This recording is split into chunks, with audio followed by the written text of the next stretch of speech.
C'est parti pour 27 km à peu près jusqu'à Galisteo. Et je pars tard ce matin parce que je me suis levé plus tard.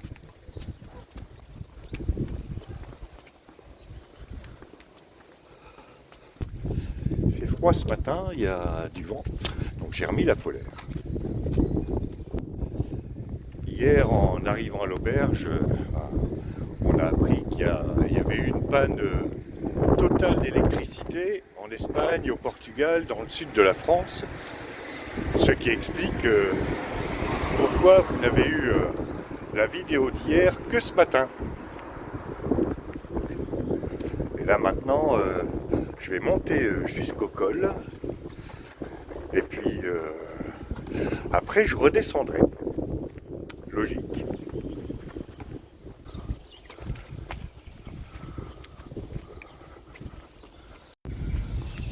Ah, s'il faut commencer par monter, les Romains, eux, ils auraient fait un tunnel. Voilà, je suis au col. Dernier regard sur le lac de l'Alcantara.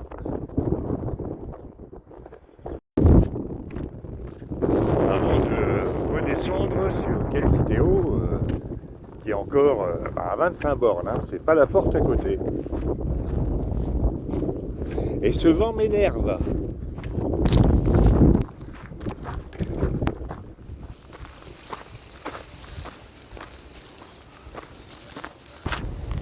Je croyais être arrivé au col, mais en fait non. Ça grimpe encore un peu, voire pas mal.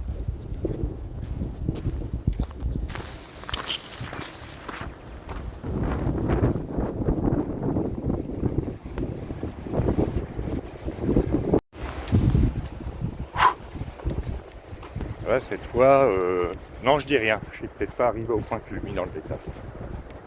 Je vais attendre un peu. Ah, cette fois, je suis bien au point culminant de l'étape. Sauf si quelqu'un fait pousser une montagne entre-temps. Montagne que je viens de traverser, c'est la Sierra de Arco. Petit massif, ma foi, mais un petit peu raide quand même au réveil. Quelque part dans la brume là-bas, il y a Galisteo. Ah, oui, 23 ou 24 km.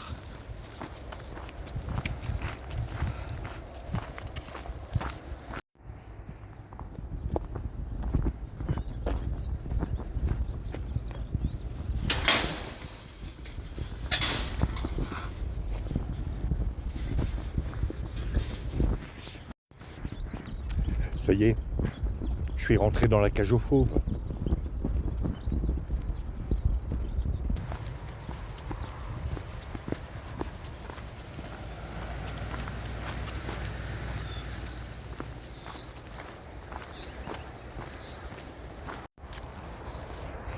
Ce cheminement dans cette DSA, à l'abri du vent en plus, relativement plutôt plaisant. Ça tombe bien parce que j'ai une légère douleur au niveau du bas du tendon d'Achille droit. Donc aujourd'hui je me ménage.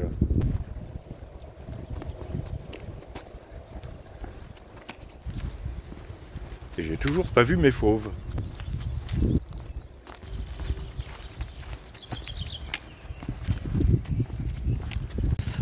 Ça fait je sais pas combien de temps, mais un bon moment que je marche. Et je suis toujours dans le même enclos. Ses propriétés sont énormes. Tiens, j'ai vu un lapin là-bas. C'est peut-être un de mes fauves.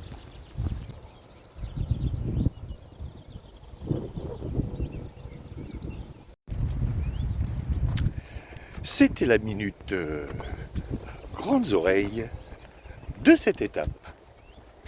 J'ai rien trouvé d'idiot à dire. Je faiblis.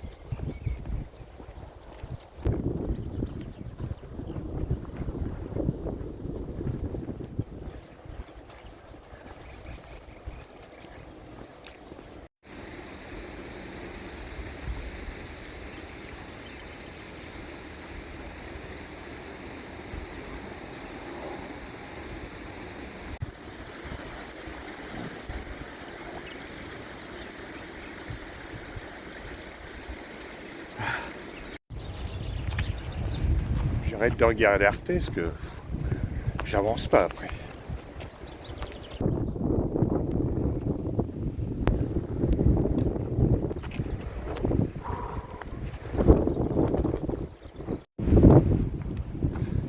Je viens de croiser 2 motos tout terrain. J'étais pas prêt.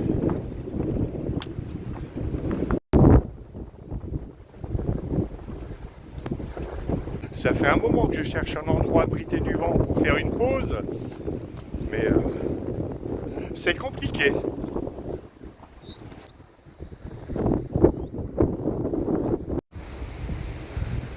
Je crois que je vais poser ici.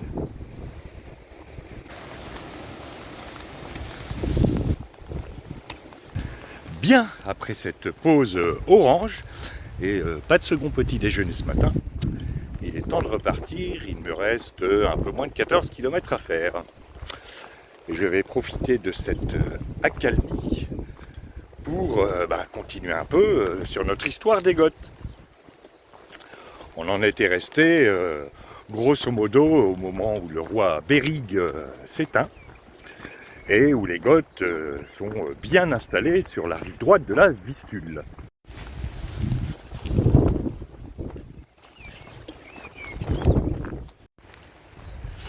Personne ne se souvient des 2 rois qui succèdent à Bérig. Je regarde où je marche parce que y a des cailloux. Je disais donc que personne ne se souvient des 2 autres rois qui succèdent à Bérig. Comme pour nos ministres actuels en fait, maintenant que j'y pense.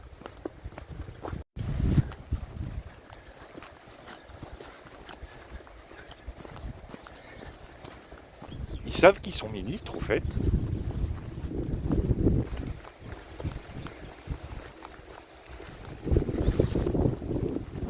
Les noms des 2e et 3e rois goths se sont dissous dans le flot de l'histoire.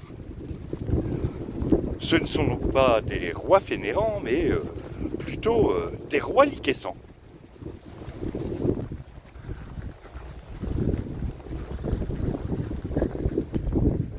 La suite, dès que j'aurai trouvé un endroit abrité du vent. Ça va pas être simple aujourd'hui.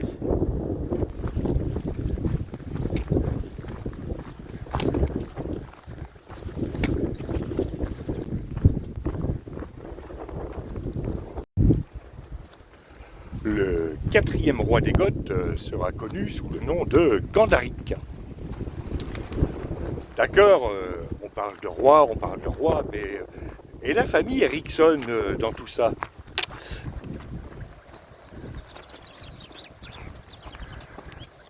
La suite, après la côte, je vais jamais y arriver.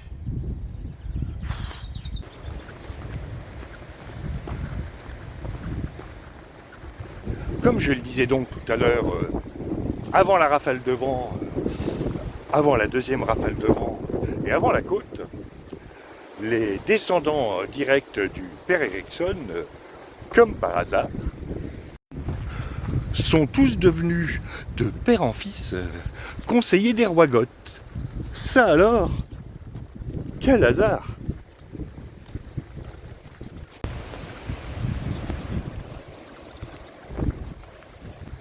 Si, c'est vrai. De toute façon, comme les sources historiques sont embryonnaires, ça se trouve, c'est moi qui ai raison. Ça m'arrange.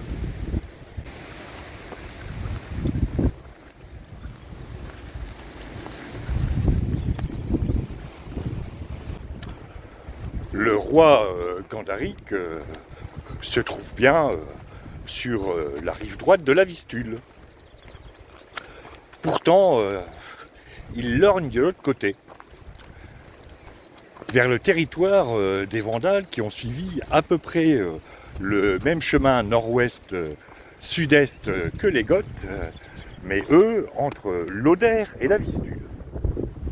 Vandales qui sont en Silésie, grosso modo. Le roi Gandaric donc convoque son conseiller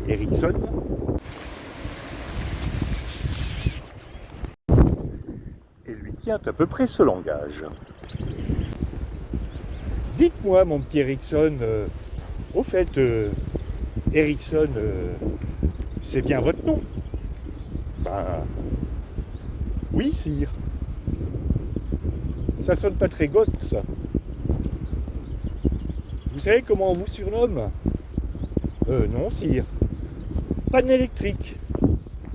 Ah bon? J'étais pas au courant. Ouais, celle-là, elle est bien nulle.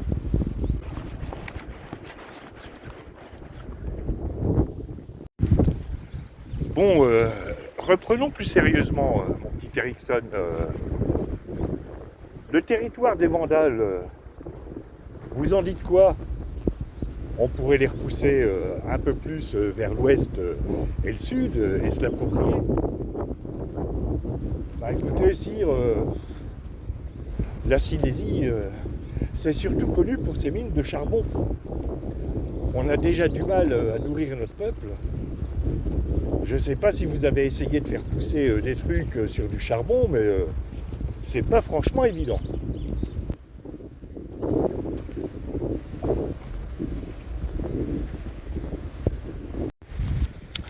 Ah, mon petit Ericsson, vous êtes un pessimiste.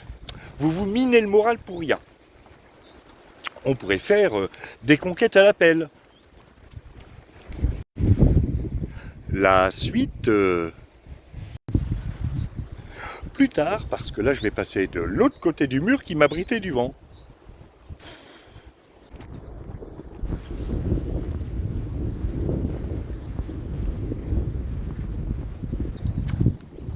Ericsson regarde son souverain d'un air dubitatif et lui répond Sire, je vous l'ai dit, on a déjà du mal à nourrir notre peuple.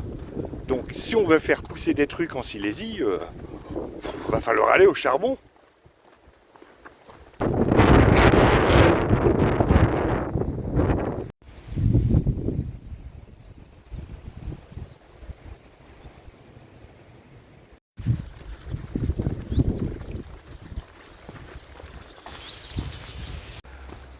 Le roi Gandaric se range à l'avis de son conseiller, et c'est ainsi que, pour le moment, les Goths restent là où ils sont, dans le sud de la Pologne, sur la rive droite de la Vistule. Bon, les trois fainéantes là, faudrait peut-être tourner avec tout le vent qu'il y a.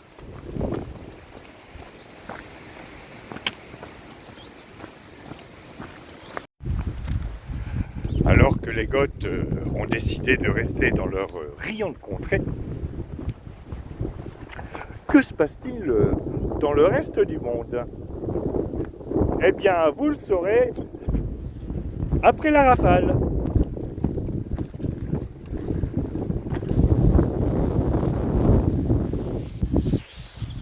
Où en étais-je? Ah oui, que se passe-t-il dans le reste du monde?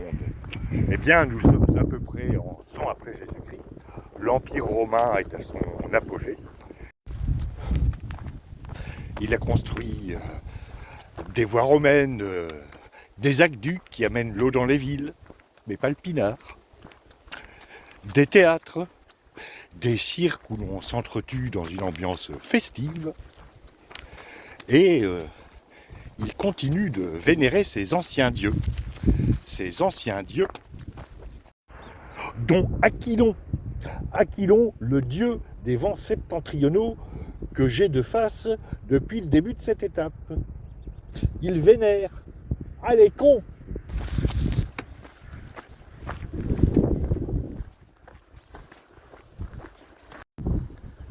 Alors, tout droit, bicyclette, à droite, à pied. N'étant manifestement pas muni de roue, je vais prendre à droite.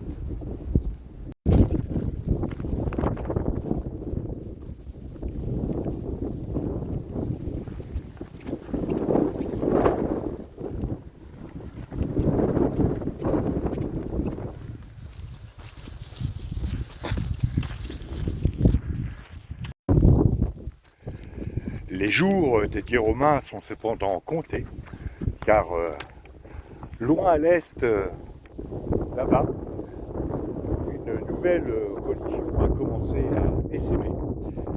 Et ça ne sera pas sans conséquence sur l'avenir des Goths. Mais de tout cela, nous parlerons demain. Et j'aperçois là-bas Galisteo. Galisteo et ses remparts qui sont encore à un bon 6 km.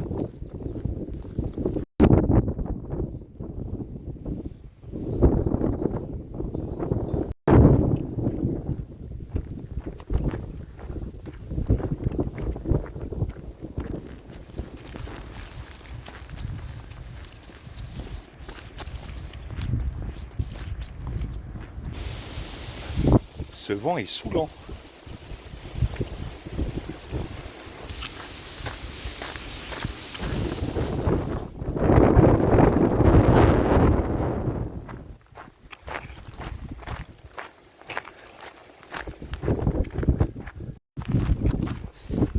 Bon, je ne suis plus qu'à 2 km à peu près de Galisteo. Forcément, il y a toujours le raidillon de fin d'étape. Et au détour du chemin apparaît Galisteo et ses impressionnantes murailles.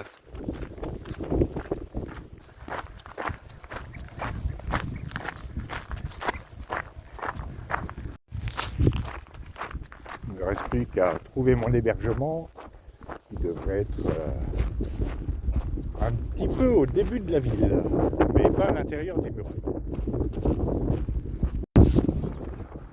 J'arrive à Galisteo.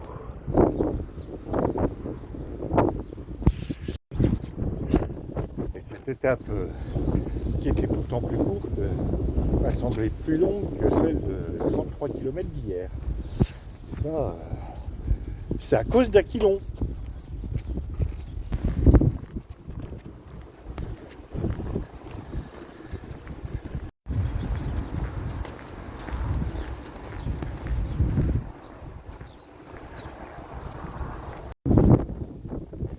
Muraille en galet, en gros galet. En fait, mon hébergement est bien à l'entrée du village. Mais de l'autre côté, il faut faire le tour.